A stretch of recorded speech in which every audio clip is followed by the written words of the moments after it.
Hello students, good afternoon. कैसे हैं आप लोग? आपका A1 क्लासेस जैक बोर्ड में स्वागत है। तो चलिए देखिए शुरू करते हैं। हम हिंदी पढ़ा रहे थे वन शॉट कंप्लीट रिवीजन। तो फर्स्ट वीडियो अगर आप लोग नहीं देखें देख लीजिए। उसमें जो कृतिका बुक है उसका जो फुल चैप्टर है सब करा दिए हैं एक ही वीडियो में। पूरा समरी, पूरा MCQ, पूरा सब्जेक्टिव और इम्पोर्टेंट क्वेश्चन सब करा दिए हैं। तो अगर आप उसको नहीं देखें देख लीजिए। 25 से 30 नंबर आपका उसमें फिक्स हो जाएगा। 4-5 ऑब्जेक्टिव और लगभग 3 से 4 सब्जेक्टिव, तो सब हो जाएगा उसका। तो उसको आप देख सकते हैं। नहीं देखे हैं तो डिस्क्रिप्शन में लिंक है। कंप्लीट वर्मा प्रेस है वो, कंप्लीट पूरा कृतिका बुक का वर्मा प्रेस है। अब आज का वीडियो में हम क्षितिज बताएंगे, पूरा भाग 2 क्लास 10 का क्षितिज है। चलिए अब शुरू करते हैं। इसका पहला चैप्टर जो है, जो चैप्टर है आपके सिलेबस में सब बताया जाएगा कंप्लीट अच्छा से। तो पहला चैप्टर है। और हाँ, मैथ और साइंस का जो नहीं देखें आप देख लीजिए, ठीक है। Thank you. चलिए देखिए शुरू करते हैं। पहला चैप्टर है 7 नंबर इसलिए लिखा गया है क्योंकि 6 जो है पहले पद है, मतलब पद्यांश है। ये है गद्यांश, मतलब कहानी का आपका पहला चैप्टर है। तो पहला चैप्टर का नाम है नेताजी का चश्मा, जिसको स्वयं प्रकाश ने लिखा है। चश्मा से प्रकाश आता है, ये ट्रिक से आप याद रख सकते हैं। चलिए अब देखिए ये कहानी है नेताजी के बारे में। नेताजी का मूर्ति था एक, समझ गए आप। चलिए देखिए, नेताजी का चश्मा जो स्वयं प्रकाश लिखा है एक कहानी है। भारतीय स्वतंत्रता संग्राम जो हुआ था उस दौरान जो देशभक्ति की भावना जागृत हो रही थी उसी के बारे में है। इसमें कौन कौन आदमी है? सबसे पहले एक हवलदार साहब है, फिर है कैप्टन जो कि लंगड़ा आदमी है, चश्मा बेचता है, एक है पान वाला। एक कस्बा जो है उसके मुख्य चौराहा जो है वहाँ पे नेताजी का मूर्ति लगा है और उसमें जो है चश्मा नहीं लगा था। तो एक कैप्टन जो है बार बार उसमें चश्मा लगाता था और जो चश्मा उसको पसंद आ जाता था किसी दूसरे को, उसको बेच के फिर उसका चश्मा चेंज कर देता था। आप कहानी को यहाँ से पढ़ सकते हैं। चलिए देखिए शुरू करते हैं। पूरी रात तो अब पता नहीं, लेकिन लगता है कि देश के अच्छे मूर्तिकार की जानकारी नहीं होने और अच्छी मूर्ति की लागत अनुमान और उपलब्ध बजट से कहीं बहुत ज़्यादा होने के कारण काफ़ी समय उहापो और चिट्ठी पट्टी में बरामदा हुआ और बोर्ड की शासन व्यवस्था समाप्त की घड़ियों में आ गई। चलिए देखिए इसका मतलब क्या हुआ। ये पैसेज आपको पढ़ के जानना है कि ये नेताजी का चश्मा है। देखिए यहाँ से आप लिख सकते हैं मूर्ति मतलब नेताजी का चश्मा, मतलब नेताजी का मूर्ति। यहाँ से आप पकड़ सकते हैं। मोतीलाल नेहरू माने नेताजी का पिता जो है। प्रस्तुत अंश किस पाठ से लिया गया है? ये नेताजी का चश्मा से लिया गया है। मूर्ति बनाने का अवसर किसे दिया गया? मोतीलाल स्थानीय कलाकार को दिया गया। महीने भर में अच्छी मूर्ति बना देगा। देखिए यहाँ पे लिखा गया है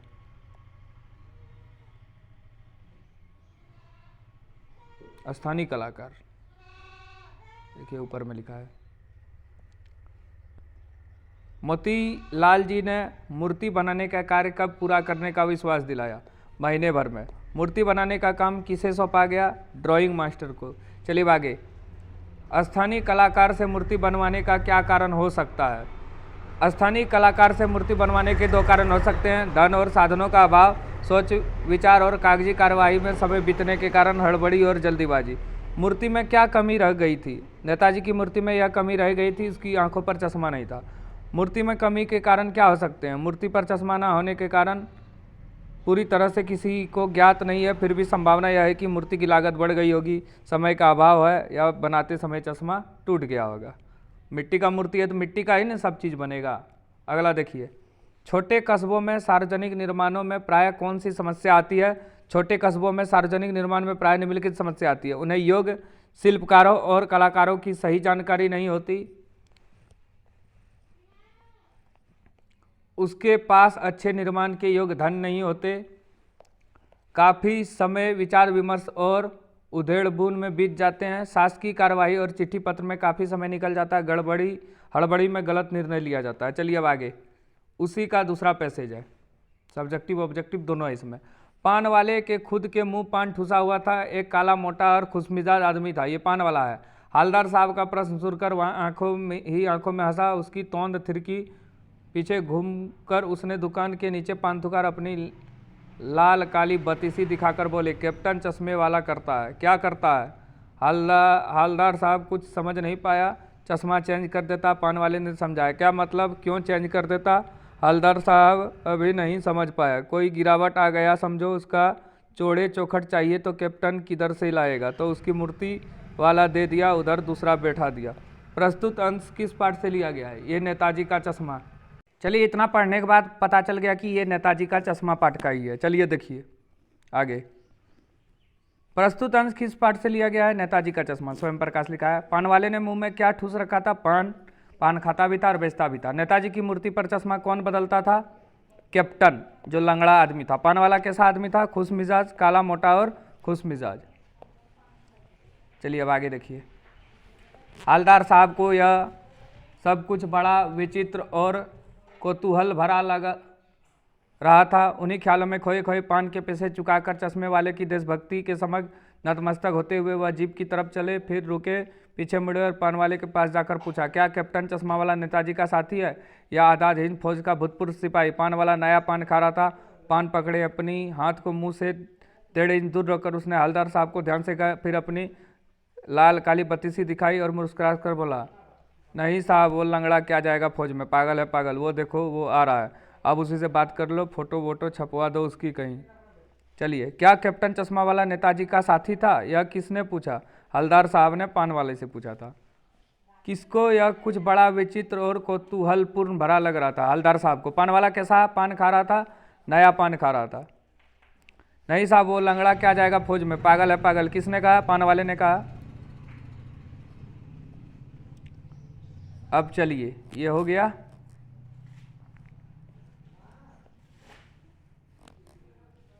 हवलदार साहब को कौन सी बात विचित्र और कौतूहल भरी लगी? हवलदार साहब को नेताजी की संगमरमर की मूर्ति के बारे में सारी बात विचित्र और कौतूहल भरी लगी। मूर्तिकार मास्टर मोतीलाल द्वारा मूर्ति में चश्मा न लगा पाना जितना रोचक था, उससे भी बढ़कर रोचक था कैप्टन द्वारा उस पर बदल बदल का चश्मा लगाना।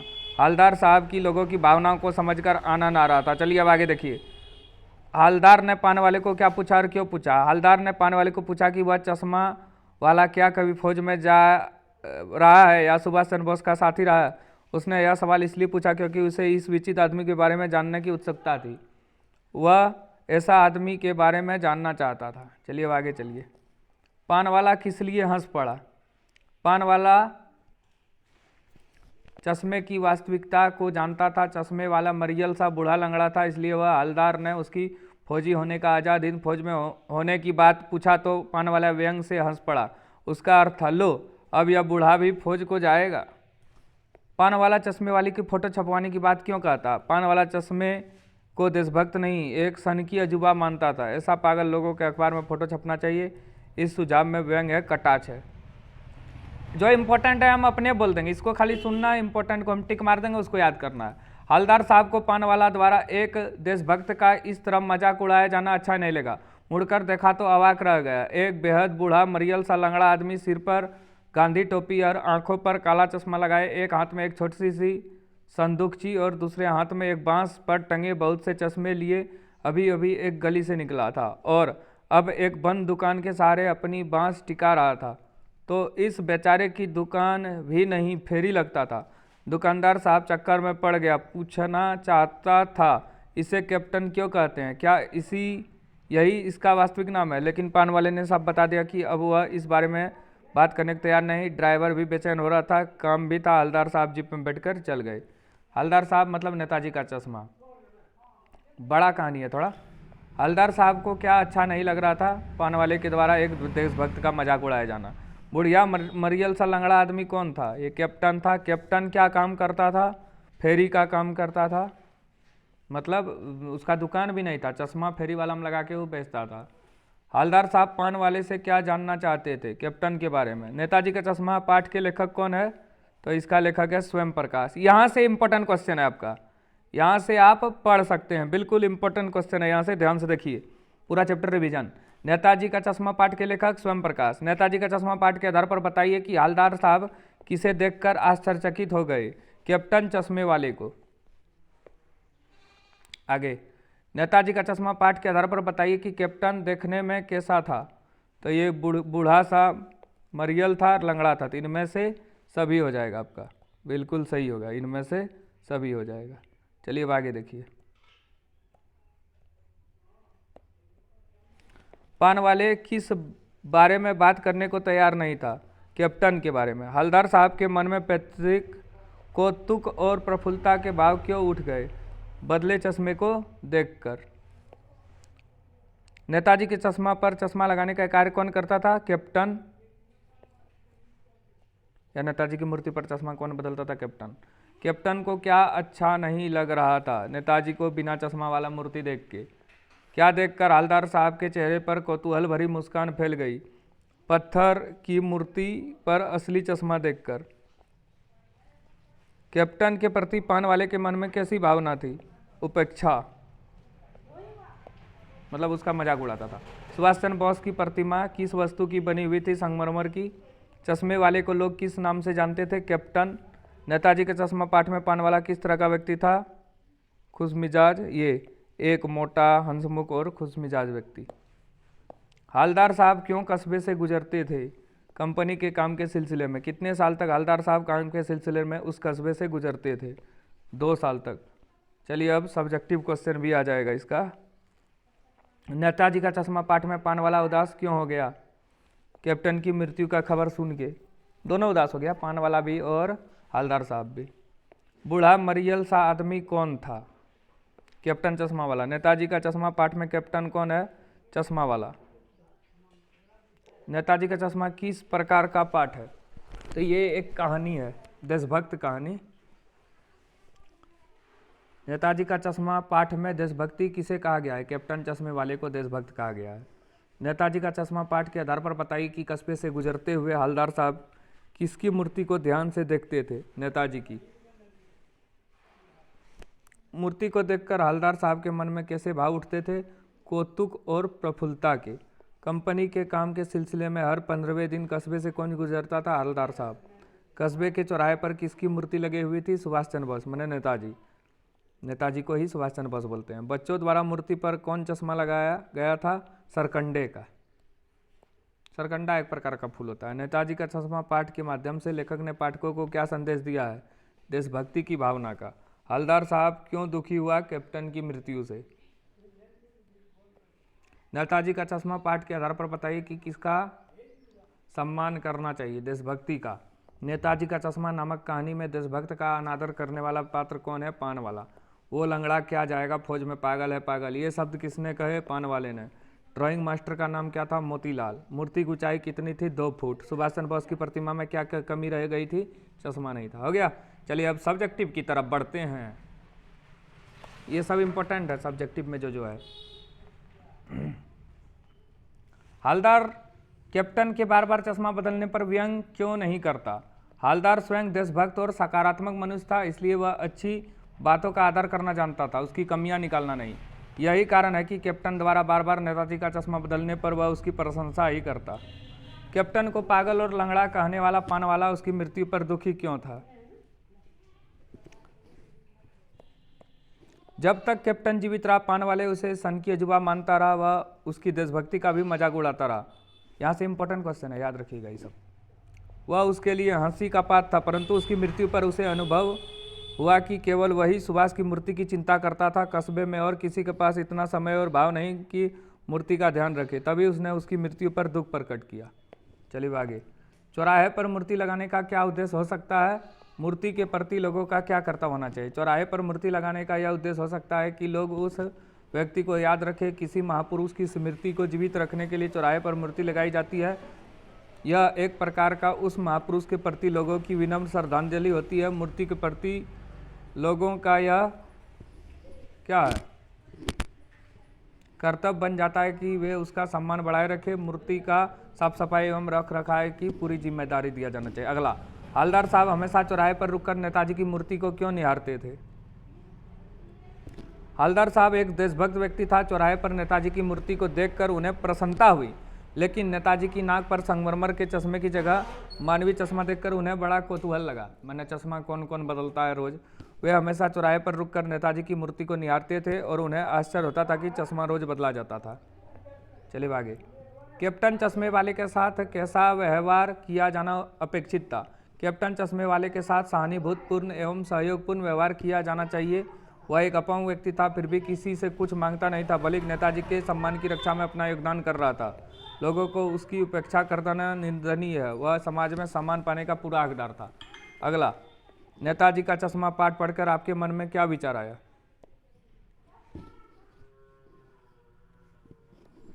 तो नेताजी का चश्मा पाठ पढ़कर हमारे मन में नेताजी के बारे में विचार आता है कि उन्हें हमारे देश के लिए कितनी बड़ी कुर्बानी दी। उसके साथ साथ अन्य देशभक्त का भी स्मरण हो जाता है। हमें उन सभी का सम्मान करना चाहिए, किसी भी कारण से उसका मजाक नहीं उड़ाना चाहिए। चलिए आगे। कैप्टन मूर्ति का चश्मा क्यों बार बार बदल देता है? पठित पाठ के आधार पर उत्तर दें। कैप्टन अपने इने गिने चश्मे से एक चश्मा श्रद्धा के प्रतीक नेताजी की मूर्ति पर लगा देता था, किंतु किसी ग्राहक के द्वारा मूर्ति पर लगे चश्मे जैसे मांगने पर कैप्टन दूसरा वैसा चश्मा न होने पर मूर्ति से उतारकर ग्राहक को दे देता था और दूसरा लगा देता था। इस कारण कैप्टन का मूर्ति चश्मा बार बार बदल जाता था, मूर्ति का चश्मा बार बार बदल देता था। नेताजी का चश्मा नामक पाठ का प्रतिपाद स्पष्ट करें। नेताजी का चश्मा एक रोचक कहानी है। इसमें लेखक कहना चाहता है कि देशभक्ति का संबंध मन की भावना से है। देशभक्ति प्रकट करने के लिए फौजी होना जरूरी नहीं है, ना शरीर से शक्तिशाली होना। कोई भी मनुष्य, चाहे वह बच्चा हो या बूढ़ा, देशप्रेमी हो सकता है। यदि कोई मनुष्य अपने महापुरुषों के सम्मान के लिए छोटा सा त्याग करता है तो वह देशभक्त है। इस कहानी से यह भी दिखाया गया है कि देशभक्ति की भावना छोटे से छोटे कस्बों में भी दिखाई देती है। अगला, वो लंगड़ा क्या जाएगा फौज में, पागल है पागल। कैप्टन के प्रति पान वाले की इस टिप्पणी पर अपनी प्रतिक्रिया दें। पान वाले की यह टिप्पणी बहुत दुर्भाग्यपूर्ण है। उसे चाहिए था कि वह चश्मे वाले कैप्टन की भावनाओं का सम्मान करता। उसे पता था कि कैप्टन ही सुभाष चंद्र बोस की आंखों पर अपनी ओर से चश्मा लगाए रहता है, वह भी इसलिए कि नेताजी की मूर्ति अधूरी ना लगे। उसकी इस भावना से देशभक्ति प्रकट होती है। अतः ऐसे व्यक्ति की कमियों या कुरूपता नहीं देखना चाहिए, ना ही ऐसे व्यक्ति को पागल कहना चाहिए। अतः पान वाले की यह टिप्पणी गैर जिम्मेदार है। कैप्टन मूर्ति का चश्मा क्यों बार बार बदल देता है? कैप्टन अपने इने गिने चश्मों में से एक चश्मा श्रद्धा के प्रतीक नेताजी की मूर्ति पर लगा देता था, किंतु किसी ग्राहक द्वारा मूर्ति पर लगे चश्मे जैसे मांगने पर कैप्टन दूसरा वैसा चश्मा न होने पर मूर्ति से उतारकर ग्राहक को दे देता था और दूसरा लगा देता था। इस कारण कैप्टन मूर्ति का चश्मा बार बार बदल देता था। चश्मे वाले को देखकर हवलदार साहब चक्कर में क्यों पड़ गए? चश्मे वाले को देखकर हवलदार साहब चक्कर में पड़ गए। उन्होंने सोचा था कि चश्मा वाला अवश्य कोई पुरानी फौजी होगा, वह लंबा तगड़ा देशभक्त जवान होगा, परंतु सामने मरियल सा बूढ़ा लंगड़ा देखकर वह हैरान हो गया। वह सोचने लगा कि इसका नाम कैप्टन क्यों रखा गया, यह उसकी बात समझ से बिल्कुल परे थे। हो गया। अब चलिए पाठ दूसरा, बाल गोविंद भगत रामवृक्ष बोनीपुरी। चलिए अब बाल गोविंद भगत रामवृक्ष बोनीपुरी के द्वारा कहानी पे आते हैं। बाल गोविंद भगत जो है एक आदमी थे, मझोले कद के, सन्यासी जैसा ही थे, लेकिन वो घर में रहते थे। उसका एक बेटा था बौद्धू सा, और बेटा का वो बाद में शादी कराया। तो कैसे कहानी में क्या क्या हो रहा है वही इसमें दर्शाया गया है। चलिए देखिए शुरू करते हैं। बाल गोविंद भगत रामवृक्ष बोनीपुरी। भगत कौन है? राम है, या राम का भगत है, इस तरह भी इसको याद कर सकते हैं। चलिए देखिए अब शुरू करते हैं। बाल गोविंद भगत मझोले कद के गोरे चिट्ठे आदमी थे। 60 से ऊपर के होंगे, बाल पक गए थे, लंबी दाढ़ी या जटाए जुट तो नहीं रखते थे, किंतु हमेशा सफ़ेद बालों से ही जगमग किया रहता। कपड़े बिल्कुल कम पहनते, कमर में एक लंगोटी मात्र और सिर में कबीरपंथियों की सी कनपटी टोपी। जब जाड़ा आता तो एक काली कंबल ऊपर से ओढ़ रहते। मस्तक पर हमेशा चमकता हुआ रामानंदी चंदन, जो नाक के एक छोर से ही औरतें के टिके की तरह शुरू होता। गले में तुलसी की जड़ों की एक बेडोल माला बांधे रहते थे। चलिए अब शुरू करते हैं। बाल गोविंद भगत किस कद के थे? मझोले कद के। बाल गोविंद भगत की उम्र 60 से ऊपर। बाल गोविंद भगत की टोपी कैसे थी? कबीरपंथी जैसी, ये देखिए लिखा है। बाल गोविंद भगत गले में कैसी माला पहनते थे? तुलसी के जड़ों की। बाल गोविंद भगत का व्यक्तित्व कैसा था? बाल गोविंद भगत गृहस्थ होते हुए भी अपने आचरण साधु वैरागियों सा रखते थे। उसकी उम्र 60 वर्ष के ऊपर थी। वे रूप रंग से गोरे और मझोले कद के व्यक्ति थे। उसके बाल सफ़ेद थे, दाढ़ी लंबी थी। उसका चेहरा कैसा लगता था? बाल गोविंद के बाल पके थे, उसका चेहरा सफ़ेद बालों से जगमगाता रहता था। बाल गोविंद भगत की वेशभूषा कैसी थी? बाल गोविंद बहुत कम पढ़े कपड़े पहनते थे। बाल गोविंद बहुत कम कपड़े पहनते थे। वे कमर में केवल लंगोटी बांधते थे। उसके सिर पर कबीरपंथियों की सी कनपटी होती थी। जाड़े में वे अपने ऊपर काला कंबल ओढ़ लेते थे। वे किस प्रकार का टीका लगाते और माला पहनते थे? भगत जी गले में क्या पहनते थे? वे मस्तक पर रामानंदी चंदन लगाते थे और औरतों की तरह टीका लगाते थे। वे गले में तुलसी की जड़ों की एक बेडुल माला, औरत जैसे नाक से टीका लगाती है ऊपर, उसी तरह। अब चलिए पैसेज। किंतु खेतीबाड़ी करते, परिवार रखते भी बाल गोविंद भगत साधु थे। साधु की तरह वह परिभाषों में खरे उतरने वाले कबीर की साहब मानते थे। उन्हीं के गीतों को गाते, उन्हीं के आदर्शों पर चलते, कभी झूठ नहीं बोलते, खरा व्यवहार रखते, किसी से दो टूक बात करने में संकोच नहीं करते। वे किसी से खाम का झगड़ा मोल नहीं लेते, किसी भी चीज़ नहीं छूते, न बिना पूछे व्यवहार में लाते। इस तरह नियम को कभी कभी इतनी बारीकी तक ले जाते कि लोगों को कौतूहल होता। कभी यह दूसरे के खेत में शौच के लिए नहीं बैठे। वह गृहस्थ थे, लेकिन उसकी सब चीज़ें साहब की थी। जो कुछ खेत में पैदा होता सिर पर लाद कर सबसे पहले साहब के दरवाजे में ले जाता, जो उन्हें घर के 4 कोस दूर पर था। एक कबीरपंथी मत से मतलब वह दरबार में भेंट रूप रख लिया जाकर प्रसाद रूप से जो उन्हें मिलता उसे घर लाता और उसी से गुजारा करता। चलिए अब देखते शुरू करते हैं। बाल गोविंद भगत किसको साहब मानते थे?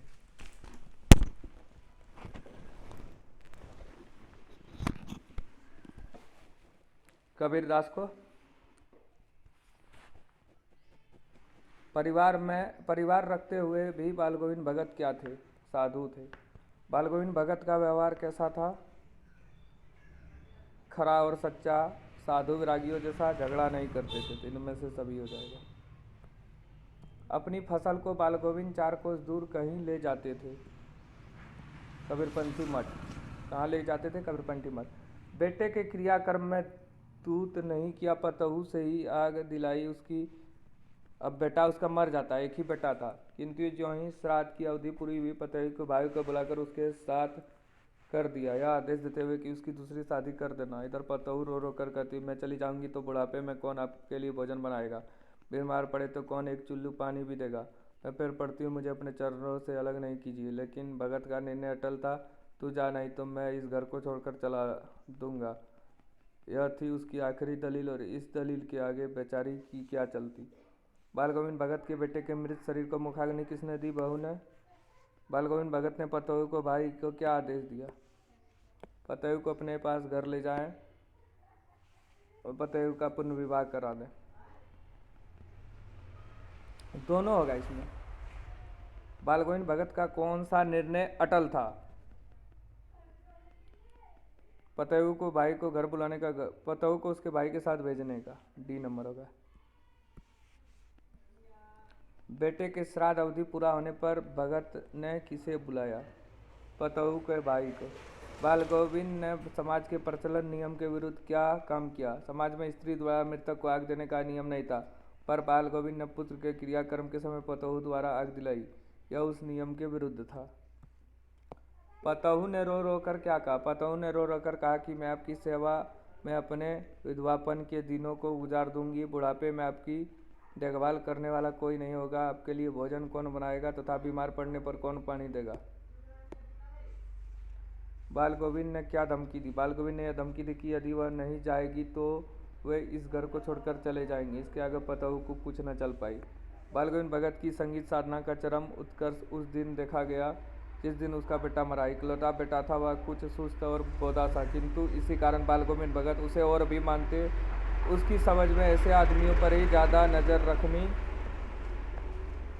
चाहिए था, प्यार करना चाहिए, क्योंकि वे निगरानी और मोहब्बत के ज़्यादा हकदार होते हैं। बड़ी साथ से उसकी शादी कराई थी। पतहू बड़ी ही सुभग और सुशील मिली थी। घर की पूरी प्रबंधिका बनकर भगत को बहुत कुछ बुनियादी से निवृत्त कर दिया था उसने। उसका बेटा बीमार था, इसकी खबर रखने ही लोगों को कहा फुर्सत, किंतु मौत तो अपने और सबका ध्यान खींचकर ही रहता है। बेटे के मरने पर बाल गोविंद भगत क्या कर रहे थे? गा रहे थे, क्योंकि आत्मा परमात्मा से मिल गया। भगत जी की पतहू कैसी थी? सुंदर और सुभग और सुशील होने के साथ ही घर की पूरी प्रबंधिका।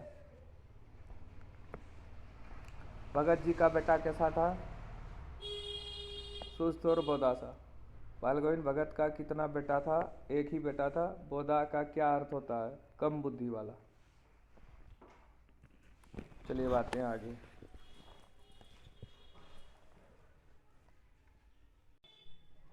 बाल गोविंद भगत की संगीत साधना का चरम उत्कर्ष कब देखा गया? बाल गोविंद भगत की संगीत साधना का चरम उत्कर्ष कब देखा गया? जब उसका इकलौता बेटा मर गया। अगला चलिए।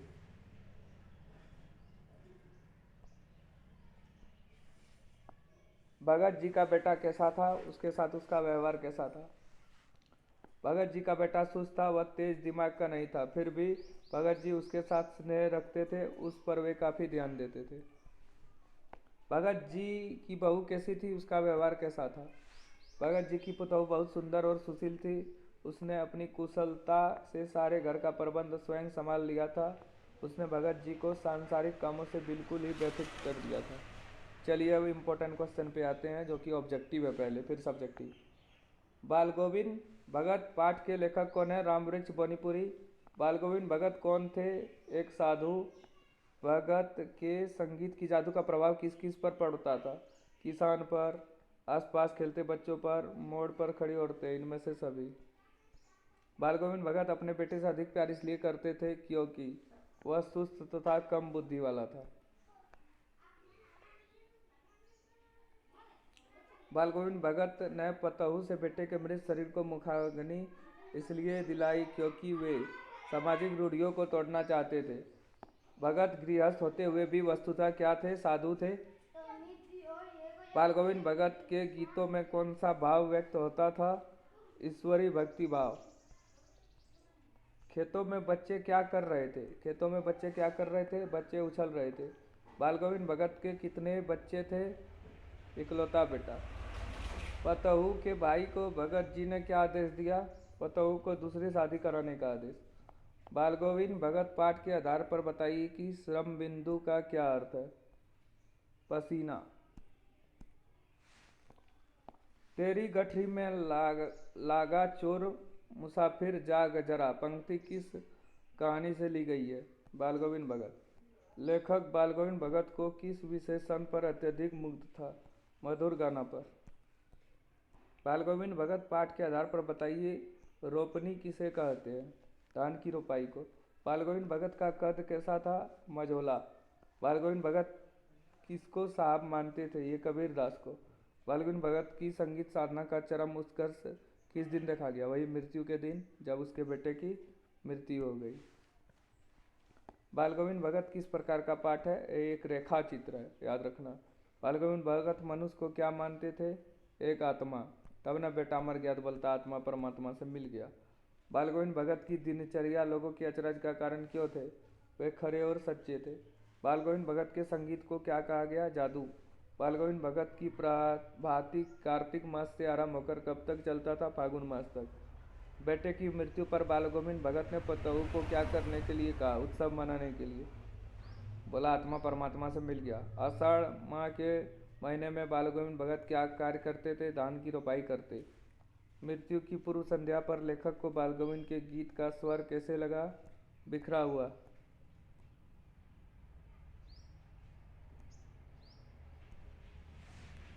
बाल गोविंद की टोपी थी कबीरपंथियों जैसी। लेखक बाल गोविंद भगत को किस विशेषता पर अत्यधिक मुक्त थे? मधुर गाने पर। लेखक ने लोही किसे कहा है? प्रातःकाल की लालिमा को। बाल गोविंद भगत के गांव के लोगों का मुख्य धंधा क्या था? खेतीबाड़ी। भगत जी भजन गाते समय क्या बजाते थे? खंजड़ी। भादों की रात कैसी थी? अंधेरी। बाल गोविंद भगत के खेत में जो पैदा होता उसे सबसे पहले किसे भेंट करते थे? कबीरपंथी मठ में। बाल गोविंद भगत का बेटा कैसा था? सुस्त बोधा सा। बाल गोविंद भगत ने बेटे के क्रियाक्रम में किसे आग दिलाई थी? पतहू से। बाल गोविंद भगत कौन से माह में प्रभातियां शुरू करते थे? कार्तिक में। चलिए आगे, सब्जेक्टिव क्वेश्चन आंसर।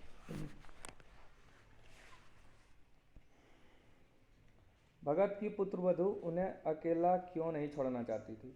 जब भगत के बेटे की मृत्यु हो गई तो उसकी पुतहू उसको अकेला छोड़ना नहीं जाना चाहती थी, क्योंकि बोलता था बुढ़ापे में आपके लिए भोजन कौन बनाएगा? बीमार पड़ने पर आपको चुल्ली भर पानी कौन देगा? जब भगत के बेटे की आकस्मिक मृत्यु हो गई तब बाल गोविंद भगत ने अपने पुत्र वधु को उसके भाई के साथ भिजवा दिया और उसकी दूसरी शादी करने का आदेश दिया। पर उसकी पुत्र वधु भगत को अकेली छोड़कर नहीं जाना चाहती थी। इसका कारण यह था कि उसके जाने के बाद उसके लिए बुढ़ापे में भोजन बनाने वाला कोई नहीं था।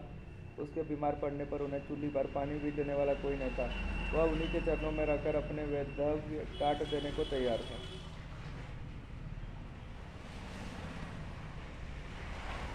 भगत ने अपने बेटे की मृत्यु पर अपना भावना किस तरह व्यक्त किया। भगत ने अपने बेटे की मृत्यु पर दिखावे के लिए कुछ विशेष नहीं किया। पुत्र के शरीर को एक चटाई पर लेटाकर एक सफ़ेद चादर से ढक दिया, कुछ फूल उस पर बिखेर दिए और एक दीपक जला दिया। वे उसके सामने जमीन पर आसन जमाकर गीत गाने लगे। उसके स्वर में पहले जैसी तल्लीनता थी। वे पूरी तरह संयत बने थे। वे गाते गाते पतहू के पास जाकर और उसे रोने के बदले उत्सव मनाने को कहते थे।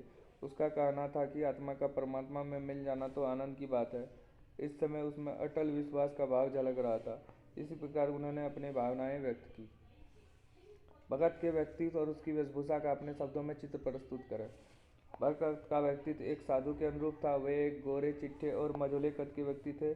उम्र उसकी 60 वर्ष से ऊपर की थी। उसके बाल पक गए थे। उसका चेहरा सफ़ेद बालों से जगमग करता रहा था। वे कपड़े बहुत कम पहनते थे। उसकी कमर में केवल लंगोटी रहती थी और सिर पर कबीरपंथियों वाली कनपटी टोपी।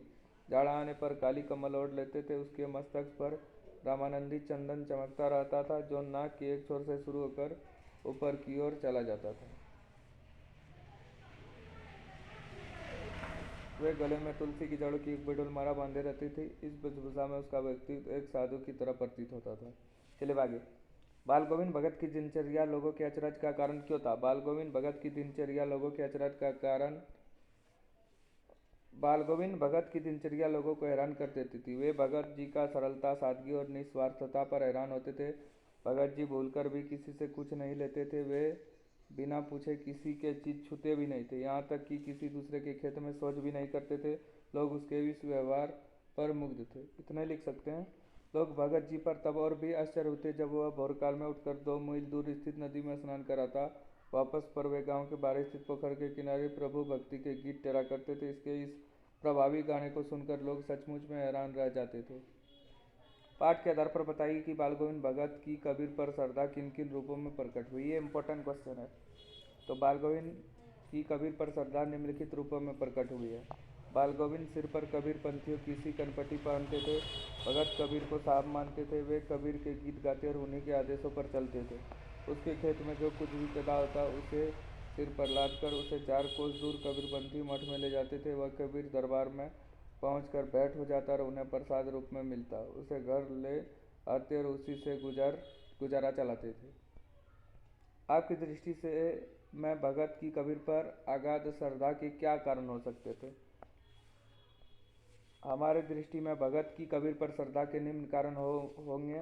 बाल गोविंद भगत की तत्कालीन समाज में समझी जाने वाली निम्न जाति से संबंधित थे। कबीर जुलाहे और भगत तेली। भगत को कबीर पर गृहस्थी साधु वाला रूप पाया होगा। भगत भी इसी प्रकार के थे। कबीर की विचारधारा भगत की विचारधारा के अनुरूप थी। दोनों में काफ़ी समानता थी। दोनों सादा जीवन, उच्च विचार में विश्वास रखते थे। भगत को कबीर के गीत पसंद थे। मोह और प्रेम में अंतर होता है। भगत के जीवन की किस घटना के आधार पर इस कथन का सच सिद्ध होंगे? मोह में अंधता होती है। वे भला बुरा न देखकर केवल स्वार्थ पर आधारित होता है। प्रेम एक सात्विक भाव है जिसमें निर्मलता एवं स्वाधीनता होती है। स्वार्थहीनता। भगत का पुत्र के प्रति प्रेम था पर मोह न था। यही कारण है कि उन्होंने उसकी मृत्यु को सहज रूप में लिया। वे इसे पुत्र की आत्मा का परमात्मा से मिलना मानकर आनंद की बात कर रहे थे। चलिए आगे। बाल गोविंद भगत की रेखाचित्र प्रस्तुत करें।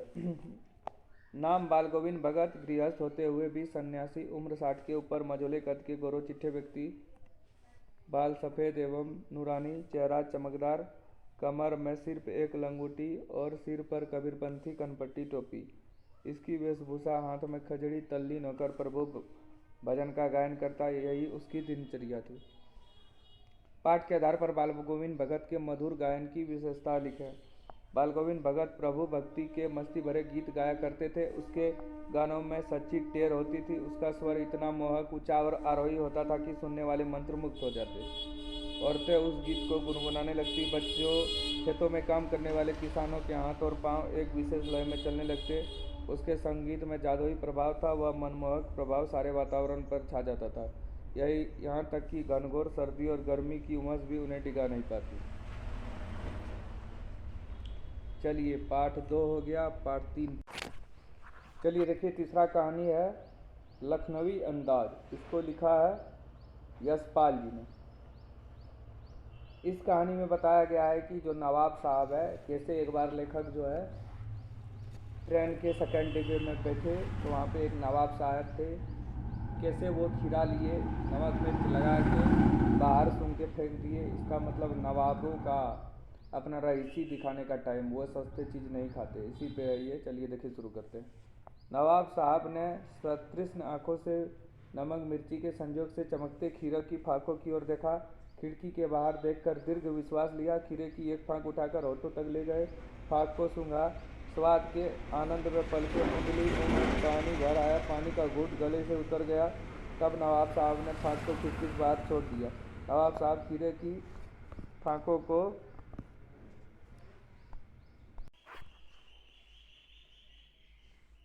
मुंह पर पानी भर आया। पानी का घूंट गले से उतर गया। तब नवाब साहब ने फाक को खिड़की से बाहर छोड़ दिया।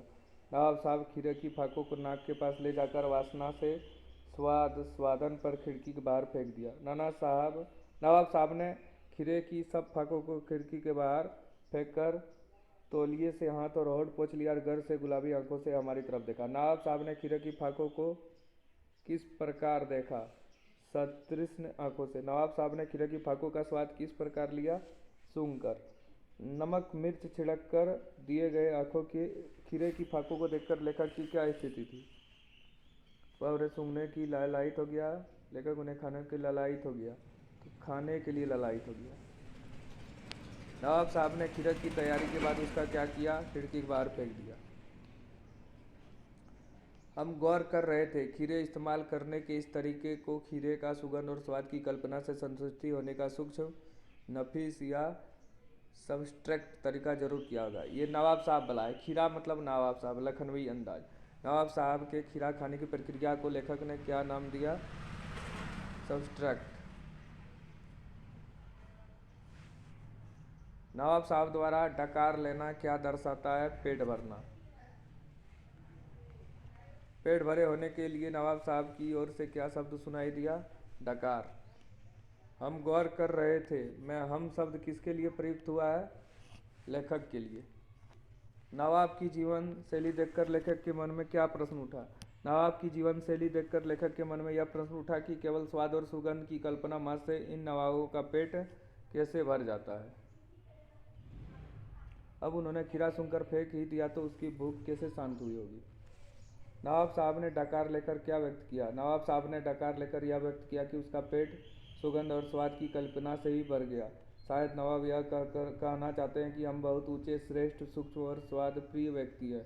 हम गधों की तरह नहीं खाते। लेखक ने उन्हें नई कहानी का लेखक कहा है। लेखक ने लखनवी नवाब जैसे को नई कहानी के लेखक कहा है, क्योंकि नई कहानी के लेखक भी सब्सट्रैक्ट यानी सूक्ष्म कहानी लिखने की वकालत करते हैं। लेखक के ज्ञान चक्षु कैसे खुले? लेखक के ज्ञान चक्षु इस प्रकार खुले कि जब बिना खीरा खाए पेट भर सकता है, तो बिना पात्र घटना की कहानी भी लिखी जा सकती होगी। उन लोगों के संतुष्टि भी नवाब की तरह काल्पनिक एवं बनावटी होगा। लखनवी अंदाज शीर्षक पाठ के लेखक का नाम क्या है? तो यशपाल। लखनवी अंदाज पाठ के आधार पर बताइए कि अपदार्थ वस्तु किसे कहते हैं? खीरे को। अचानक रेल के डिब्बे में लेखक को क्या देखकर नवाब की आंखों में कौन सा भाव दिखाई दिया? ये असंतोष का भाव। नवाब साहब ने खीरे की तैयारी के बाद उसका क्या किया? खिड़की के बाहर फेंक दिया। डिब्बे में बैठे सज्जन को देखकर लेखक किस विषय में अनुमान लगाने लगा? नवाब साहब की असुविधा और संकोच के कारणों के विषय में।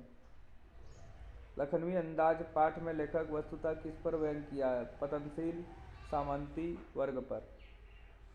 सफेद पोष का अर्थ क्या है? भद्र पुरुष। लेखक ने ट्रेन में सेकंड क्लास का टिकट क्यों खरीदा? नई कहानी के विषय में सोचने के लिए, ताकि भीड़ भाड़ कम हो।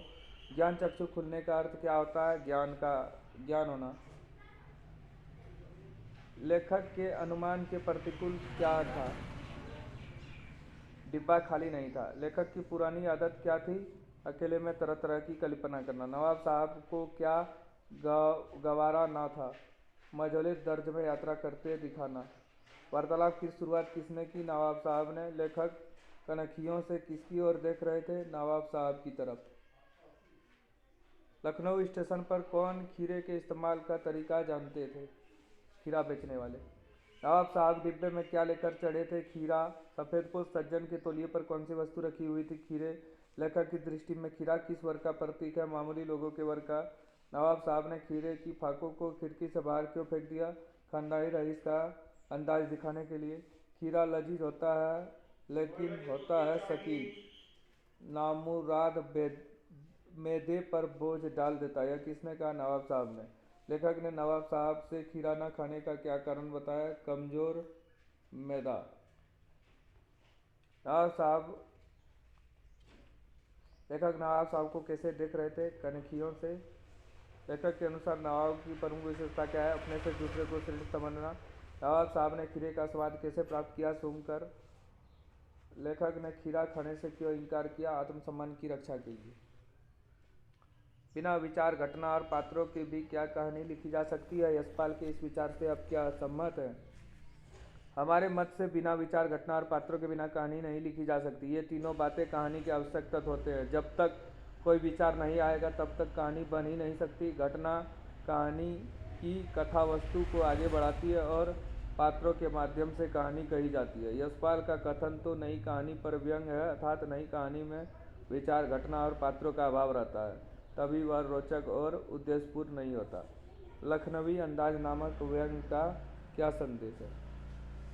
लखनवी अंदाज नामक व्यंग में लेखक कहना चाहता है कि जीवन में स्थूल और सूक्ष्म दोनों का महत्व है। केवल गंध और स्वाद के सहारे पेट नहीं भर सकते। जो लोग इस तरह पेट भरने और संतुष्ट होने का दिखावा करते हैं वे ढोंगी है, अवास्तविक है। इस व्यंग का दूसरा संदेश यह है कि कहानी के लिए कोई न कोई घटना, पात्र और विचार अवश्य होना चाहिए। बिना घटना और पात्र की कहानी लिखना निरर्थक है। नवाब साहब खीरे की तैयारी और इस्तेमाल से थककर लेट गए। इस पंक्ति में छिपे व्यंग पर स्पष्ट करें। इस पंक्ति में गहरा व्यंग छिपा है। लेखक कहना चाहता है कि लखनवी नवाबों की सारी जिंदगी छोटी छोटी बातों में नजाकत दिखाने में बीत जाती है। वे सुबह उठने से लेकर रात सोने तक अपने नवाबी शान को लिए लिए फिरते हैं। वे अपने नखरे भरे अंदाज में ही जीवन गर्क कर लेते हैं। वे जीवन भर ठोस कुछ भी नहीं करते। वे केवल कपोल कल्पनाओं में जीना चाहते हैं। लेखक को नवाब साहब के किन हाव भाव से महसूस हुआ कि वे उससे बातचीत करने के लिए तनिक भी उत्सुक नहीं थे? जब लेखक नवाब साहब के डिब्बे में सहसा कूद कर घुस गया तब उन्होंने देखा कि लखनऊ की नवाबी नस्ल का एक सफ़ेदपोश सज्जन पालती मारे बैठा है। लेखक के आने से उसके हाव भाव से ऐसा लगा कि उस सज्जन के एकांत में बाधा आ गई।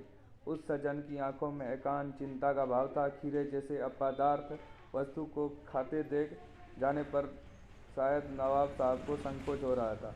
नवाब साहब ने लेखक की संगति के लिए तनिक भी उत्साह नहीं दिखाया।